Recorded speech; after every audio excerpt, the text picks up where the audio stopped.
நீங்க பிரெக்னெண்டா இருக்கீங்களா, கண்டிப்பா நீங்க வந்து ஒரு இயர்லி பிரெக்னன்சி ஸ்கேன் எடுத்து பார்க்கணும்.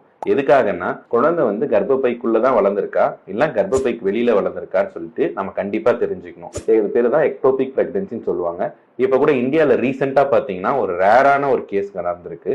ஒரு பிரெக்னென்ட் உமன் சிவியரான அப்டமன் பெயின் இருந்திருக்கு. அவங்க போயிட்டு ஒரு எம்ஆர்ஐ ஸ்கேன் எடுத்து பார்த்திருக்காங்க.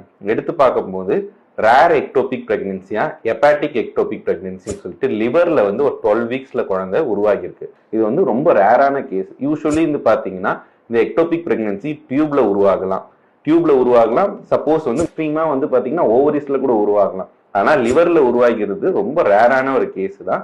இது வந்து ரேர் ஹெப்பாட்டிக் எக்டோபிக் பிரெக்னன்சின்னு சொல்லுவாங்க. கண்டிப்பா நீங்க வந்து பிரெக்னெண்டா இருக்கீங்கன்னா ஒரு இயர்லி பிரெக்னன்சி ஸ்கேன் எடுத்து பார்த்துருங்க. குழந்தை கர்ப்பப்பைக்குள்ள இருக்கா வெளியில இருக்கா நம்மளுக்கு ஈஸியா தெரிஞ்சுக்கலாம்.